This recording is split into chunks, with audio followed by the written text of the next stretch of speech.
గల్లీల్లో ఎవరున్నా దేశ రక్షణ కోసం ఢిల్లీలో మోదీ ఉండాలన్నారు బీజేపీ నేతలు. మెజారిటీ సీట్లు గెలుచుకునేలా ప్రణాళికలు రచిస్తున్నామని అన్నారు. పీవీకి భారతరత్న ఇవ్వటం గర్వకారణమని అన్నారు ఎంపీ అరవింద్. మరోవైపు రేపటి నుంచి ప్రజా ఆశీర్వాద యాత్ర చేస్తున్నానని ప్రజలకు బహిరంగ లేఖ రాశారు కరీంనగర్ ఎంపీ బండి సంజయ్. రాష్ట్రంలో బీజేపీకి అనుకూల వాతావరణం ఉందన్నారు కేంద్ర మంత్రి కిషన్ రెడ్డి. 17 ఎంపీ సీట్లలో గెలుపే లక్ష్యంగా పనిచేస్తామన్న కిషన్ రెడ్డి మోదీ పాలనపై ప్రజలు సంతృప్తిగా ఉన్నారని చెప్పారు. తెలంగాణలో బీఆర్ఎస్ ప్రజాదరణ కోల్పోయిందని, ఎంపీ ఎన్నికల్లో బీఆర్ఎస్ అభ్యర్థుల ప్రభావం ఉండదన్నారు. దేశంలో తెలంగాణలో ఒక సానుకూలమైనటువంటి వాతావరణం నుంచి ఒక మంచి వాతావరణం ఉంది. ఈ వాతావరణంలో ముందుకెళ్తాం, అన్ని సీట్లు పోటీ చేస్తాం. ఆ రోజే మేము 4 సీట్లు గెలవడం జరిగింది. ఈ రోజు దేశంలో నరేంద్ర మోడీ గారికి అనుకూలంగా, కేంద్ర ప్రభుత్వానికి అనుకూలంగా సానుకూలమైనటువంటి వాతావరణం ఉంది. టీఆర్ఎస్ పార్టీ పూర్తిగా అలా భవిష్యత్తుకు అంధకారంలో ఉంది.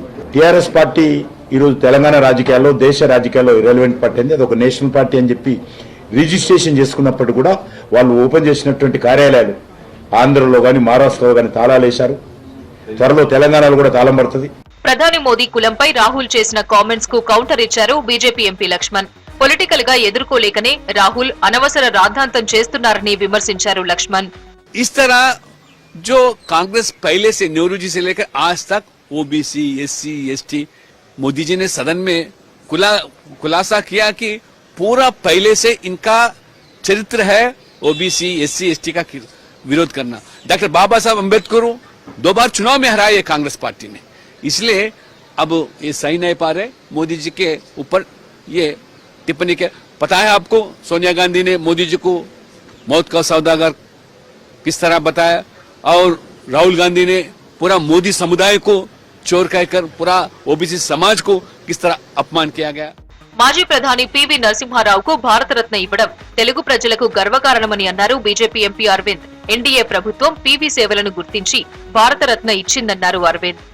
స్వర్గీయ పివి నరసింహారావు గారికి భారతరత్న ఇవ్వటం తెలుగు సమాజం మొత్తం వెల్కమ్ చేస్తూ ఉంది. కాంగ్రెస్ పార్టీ పివి నరసింహారావు గారిని ఎన్నో రకాలుగా ఇబ్బంది పెట్టింది, ఎన్నో రకాలుగా అగౌరవపరిచింది. 5 సంవత్సరాలు దేశంలో స్టెబిలిటీతో గవర్నమెంట్ నడిపినాయన్ని ఇవాళ మోడీ గారి ప్రభుత్వం రికగ్నైజ్ చేయటం, భారతరత్నతో గౌరవించడం తెలుగు సమాజానికే కాదు యావత్ భారతదేశానికి కూడా ఇది గర్వపడాల్సిన విషయం.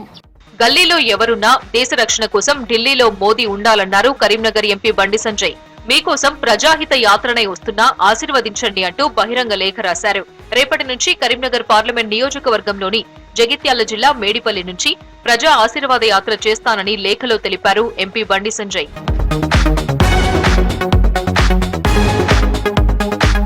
కేఆర్ఎంబీలో తన పాత్ర లేదని, కాంగ్రెస్, బీఆర్ఎస్ పరస్పర ఆరోపణలు చేసుకుంటున్నాయని అన్నారు ఎమ్మెల్యే పాయల్ శంకర్. ప్రాజెక్టుల వారీగా నీటిని వాడుకునేలా ప్రధాని మోదీ సరిచేశారని గుర్తు చేశారు ఎమ్మెల్యే పాయల్ శంకర్.